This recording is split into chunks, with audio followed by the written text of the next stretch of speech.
வணக்கம். சர்க்கரை நோயாளிகள் சமையல்ல எந்த எண்ணெயை சேர்த்தா நல்லது தெரியுமா? வாங்க தெரிஞ்சுக்கலாம். சர்க்கரை நோயாளிகள் தாங்கள் சாப்பிட்ற உணவுல ஒவ்வொரு உணவுப் பொருளும் மிக கவனமா இருக்க வேண்டியது ரொம்ப அவசியம்.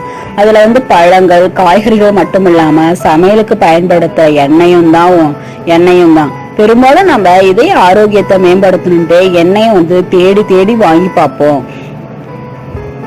ஆனா சர்க்கரை நோயாளிகள் ரொம்ப அவஸ்தைப்படுவாங்க. சமையல்ல சேர்க்கிற எண்ணெயின் மீது அக்கறை காட்டி சரியான எண்ணெயை தேர்ந்தெடுத்து பயன்படுத்தணும்.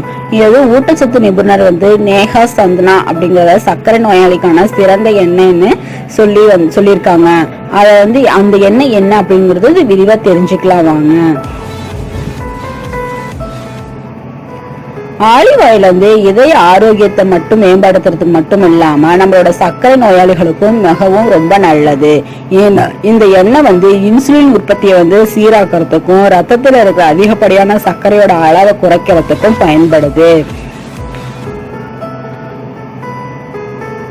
தேங்காய் எண்ணெய் தலைமுடி அது மட்டும் இல்லாம சருமத்துக்கும் மட்டும் நல்லதல்ல. சர்க்கரை நோயாளிகளோட ஆரோக்கியத்திற்கு நல்லது. ஏன்னா தேங்காய் எண்ணெயில நடுத்தர சங்கிலி ட்ரைகிளிசரைடு ஏராளமா இருக்கு. இதை எளிதில் நம்மளோட செரிமானப்படுத்துறது மட்டும் இல்லாம கொழுப்புகளாக தேங்குவதையும் தடுக்கிறதுக்கு உதவி செய்யுது. அரிசி தவிடு எண்ணெயில கொலஸ்ட்ராலை குறைக்கிற பண்பு அதிகமா இருக்கிறதுனால இத உணவுல சேர்க்கறது ரொம்ப நல்லது.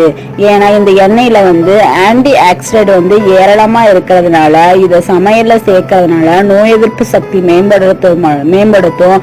அது மட்டும் இல்லாம நம்ம உடலோட ஆற்றலையும் அதிகரிக்கிறதும் இதயமும் பாதுகாப்பாக வச்சுக்கும். பல எண்ணெய்கள் ஒன்னா சேர்த்து விற்கப்படுற பிளண்ட் எண்ணெயில இதயத்துக்கு பாதுகாப்பு மட்டும் இல்லாம நம்ம உடல்ல இருக்க ஒட்டுமொத்த ஆரோக்கியத்தையும் மேம்படுத்தும். இந்த எண்ணெயில கொழுப்பு அமிலங்களோட கலவைகள் இருக்கிறதுனால இது கொழுப்புல கரையக்கூடிய விட்டமின்களான A, D, E போன்ற விட்டமின்கள் அதிகமா இருக்கும். அது இல்லாம உடலை வேகமா உறிஞ்சறதுக்கு உதவி செய்யுது.